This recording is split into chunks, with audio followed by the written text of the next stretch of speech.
सोचो, आप अपने कंप्यूटर से सिर्फ अपने थॉट से बात कर रहे हैं। कोई कीबोर्ड नहीं, कोई माउस नहीं, बस प्योर ब्रेन पावर। यही बेसिक आइडिया है ब्रेन कंप्यूटर इंटरफेसेस का या बीसीआईज का।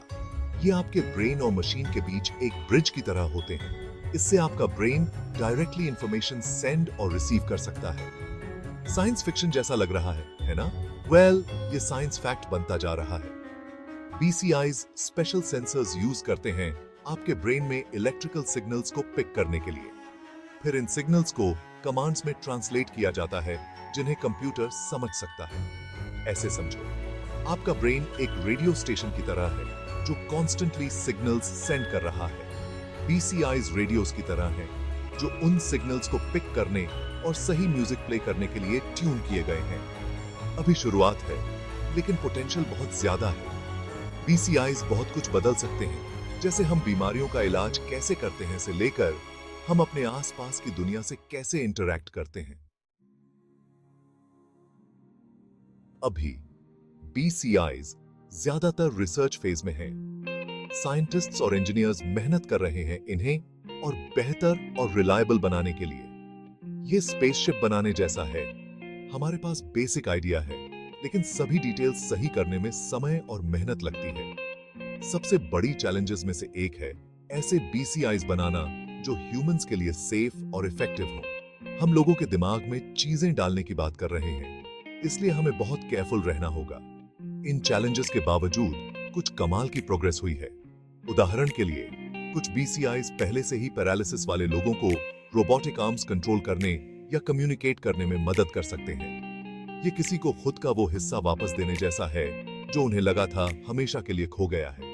ये सक्सेसेस बस शुरुआत हैं। जैसे जैसे बीसीआईज और एडवांस्ड होंगे, उनमें हमारी जिंदगी के कई पहलुओं में रेवोल्यूशन लाने की क्षमता है। है बीसीआईज के बारे में सबसे एक्साइटिंग चीजों में से एक है मेडिकल कंडीशंस के इलाज की उनकी क्षमता। एक ऐसी दुनिया की कल्पना करो जहां पार्किंसंस डिजीज, अल्जाइमर्स डिजीज, यहां तक कि पैरालिसिस बीते दिनों की बात हो जाए। बीसीआईज इन कंडीशंस वाले लोगों की मदद कर सकते हैं, खोए हुए काम को वापस लाकर। बीसीआईज डैमेज नर्व्स को बाईपास कर सकते हैं और मसल्स को डायरेक्टली सिग्नल्स भेज सकते हैं, जिससे पैरालाइज पेशेंट्स पोटेंशियली फिर से चल सकें। सिम्टम्स को मैनेज करके बीसीआईज ब्रेन एक्टिविटी को रेगुलेट करने में मदद कर सकते हैं। पार्किंसंस के पेशेंट्स में ट्रेमर्स या एपिलेप्सी के पेशेंट्स में सीजर्स को कम कर सकते हैं। क्वालिटी ऑफ लाइफ में सुधार करके बीसीआईज उन लोगों को कम्युनिकेट करने में हेल्प कर सकते हैं जिन्होंने अपनी आवाज या अपने लिम्स पर कंट्रोल खो दिया है। ये एक मैजिक वॉन्ड होने जैसा है जो ब्रेन और बॉडी को हील कर सकता है। बेशक ये मैजिक नहीं, साइंस है, लेकिन इंपैक्ट उतना ही गहरा हो सकता है। बीसीआईज सिर्फ टूटी हुई चीजों को ठीक करने के बारे में नहीं है, ये उन चीजों को भी एनहांस कर सकते हैं जो पहले से ही हैं। कल्पना करो, नए स्किल्स जल्दी सीखना, इंफॉर्मेशन को डायरेक्टली अपने ब्रेन में डाउनलोड करना, जैसे मूवी द मैट्रिक्स में होता है। अपने माइंड से डिवाइसेस को कंट्रोल करना, सिर्फ अपने थॉट से लाइट्स ऑन करना, चैनल्स बदलना या कार चलाना, टेलीपैथिकली कम्युनिकेट करना बिना शब्दों की जरूरत के। अपने थॉट्स और फीलिंग्स को इंस्टेंटली दूसरों के साथ शेयर करना, यह आपके ब्रेन को लेवल अप करने जैसा है, खुद का एक ज्यादा पावरफुल वर्जन बनना। लेकिन बड़ी पावर के साथ बड़ी रिस्पॉन्सिबिलिटी आती है। हमें यह सुनिश्चित करना होगा कि हम इन एडवांसमेंट्स का इस्तेमाल अच्छे के लिए करें। Section 5, The Neuralink Story, Elon Musk's Big Bet। आपने Elon Musk के बारे में तो सुना ही होगा, टेस्ला और SpaceX वाले। वो भी अपनी कंपनी न्यूरालिंक के साथ बीसीआईज पर बड़ा दांव लगा रहे हैं। न्यूरालिंक ऐसे इम्प्लांटेबल बीसीआईज डेवलप कर रही है जो इनक्रेडिबली पावरफुल और मिनिमली इन्वेसिव हो। ये टाइनी कंप्यूटर्स की तरह हैं जिन्हें ब्रेन में इंसर्ट किया जा सकता है बिलियंस ऑफ न्यूरॉन्स से कनेक्ट करने के लिए। मस्क एक ऐसे फ्यूचर इन्विजन करते हैं जहां न्यूरालिंक की टेक्नोलॉजी हमें आर्टिफिशियल इंटेलिजेंस के साथ बने रहने, मशीन्स के साथ अपने माइंड्स को मर्ज करने और यहां तक कि ब्लाइंडनेस को क्योर करने में मदद कर सकती है। ये किसी साइंस फिक्शन नॉवल जैसा लगता है, लेकिन मस्क इम्पॉसिबल को पॉसिबल बनाने के लिए जाने जाते हैं। न्यूरालिंक ने अपने उस काम के लिए पहले ही सुर्खियां बटोर ली हैं, जहां मंकीज अपने माइंड से वीडियो गेम्स खेल रहे हैं। हालांकि अभी बहुत लंबा रास्ता तय करना है। न्यूरालिंक की प्रोग्रेस बीसीआईज की दुनिया में आने वाली इनक्रेडिबल चीजों का संकेत है। Section 6 BCI challenges. Not all sunshine and rainbows.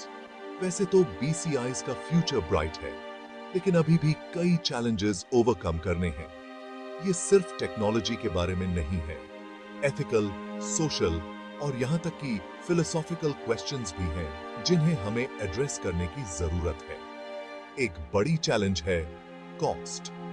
BCIs को डेवलप और इम्प्लांट करना महंगा है, जो उन्हें कई लोगों के लिए इनएक्सेसिबल बना सकता है। ये किसी बीमारी का इलाज होने जैसा है, लेकिन उसे अफोर्ड सिर्फ अमीर लोग ही कर सकते हैं। ये सही नहीं है। दूसरी चैलेंज है सिक्योरिटी। कल्पना करो कि अगर कोई आपके BCI को हैक करके आपके थॉट्स चुरा ले या आपके एक्शंस को कंट्रोल कर ले। ये एक स्कैरी थॉट है। हमें यह सुनिश्चित करने की जरूरत है कि BCIs साइबर अटैक से सेफ हों। ये चैलेंजेस सिग्निफिकेंट हैं, लेकिन ये इम्पॉसिबल नहीं है। केयरफुल प्लानिंग और कोलैबोरेशन से हम इन हर्डल्स को पार कर सकते हैं और पूरी ह्यूमन काइंड के फायदे के लिए BCIs की पूरी क्षमता को अनलॉक कर सकते हैं। Section 7 The ethics of BCIs. Playing God or playing fair. BCIs कुछ बड़े एथिकल क्वेश्चंस खड़े करते हैं। उदाहरण के लिए, अगर हम अपने ब्रेन्स को एनहांस कर सकते हैं, तो क्या हमें करना चाहिए? क्या होगा अगर ये हैव्स और हैव नॉट्स के बीच डिवाइड पैदा करता है? और हमारी प्राइवेसी का क्या होगा? अगर हमारे थॉट्स प्राइवेट नहीं रहे, तो हमारी फ्रीडम और ऑटोनॉमी के लिए इसका क्या मतलब है? ये किसी और को आपके माइंड की कीज देने जैसा है। BCIs के वाइड स्प्रेड होने से पहले हमें इन इश्यूज के बारे में केयरफुली सोचने की जरूरत है। कंसेंट का सवाल भी है। हम कैसे इंश्योर कर सकते हैं कि लोग BCI इम्प्लांट करवाने से पहले रिस्क्स और बेनिफिट्स के बारे में पूरी तरह से इन्फॉर्म्ड हैं? वल्नरेबल पॉपुलेशंस जैसे बच्चों या डिसेबिलिटीज वाले लोगों को प्रोटेक्ट करना ज्यादा जरूरी है। हमें BCIs के एथिकल इम्प्लीकेशंस के बारे में ओपन और ऑनेस्ट कॉन्वर्सेशंस करने की जरूरत है। ये सिर्फ इस बारे में नहीं है कि हम क्या कर सकते हैं, बल्कि इस बारे में है कि हमें क्या करना चाहिए। Section 8 The future with BCIs. A world transformed. Future को पूरी सर्टेनिटी के साथ प्रिडिक्ट करना इम्पॉसिबल है, लेकिन एक बात पक्की है, BCIs में हमारी दुनिया को बहुत बड़े तरीके से बदलने की क्षमता है। कल्पना करो, एक ऐसी दुनिया जहां डिसेबिलिटीज नहीं है, जहां BCIs ने पार्किंसंस और अल्जाइमर्स जैसी बीमारियों को मिटा दिया है और पैरालिसिस बीते दिनों की बात है। एनहांस्ड ह्यूमंस की एक दुनिया जहां BCIs ने हमें पहले से कहीं ज्यादा स्मार्टर, फास्टर और कनेक्टेड बना दिया है। एक ऐसी दुनिया जहां माइंड और मशीन के बीच की बाउंड्रीज धुंधली हो गई हैं, जहां हम अपने थॉट से टेक्नोलॉजी को कंट्रोल कर सकते हैं और वर्चुअल रियलिटी को पहले कभी नहीं की तरह एक्सपीरियंस कर सकते हैं। ये एक एक्साइटिंग लेकिन साथ ही चुनौतीपूर्ण फ्यूचर है। हमें उन चैलेंजेस और अपॉर्चुनिटीज के लिए तैयार रहने की जरूरत है जो BCIs लाएंगे। ये है Section 9 Your brain, your choice, the power of knowledge. BCIs का फ्यूचर ऐसा कुछ नहीं है जो हमारे साथ होने वाला है। ये कुछ ऐसा है जिसे हम मिलकर क्रिएट करेंगे। हम BCIs के बारे में जितना ज्यादा जानेंगे, उनके डेवलपमेंट और यूज के बारे में इन्फॉर्म्ड डिसीजंस लेने के लिए हम उतने ही बेटर इक्विप्ड होंगे। इसलिए मैं आपको इनकरेज करता हूं, क्यूरियस बने, क्वेश्चंस पूछें। इस इनक्रेडिबल टेक्नोलॉजी के बारे में जितना हो सके उतना जानें। फ्यूचर हमारे हाथों में है, या यूं कहें कि हमारे दिमाग में है। Section 10, join the conversation, the future is listening. ये तो बस BCI रेवोल्यूशन की शुरुआत है। हम इसके बारे में जितना ज्यादा बात करते हैं, जितना ज्यादा इसे समझते हैं, उतना ही बेहतर हम इसके फ्यूचर को शेप कर सकते हैं। तो आप क्या सोचते हैं? BCIs के बारे में आपकी होप्स और कंसर्न्स क्या हैं? नीचे कमेंट्स में अपने थॉट्स शेयर करें। उस फ्यूचर के बारे में बातचीत शुरू करते हैं जिसे हम क्रिएट करना चाहते हैं।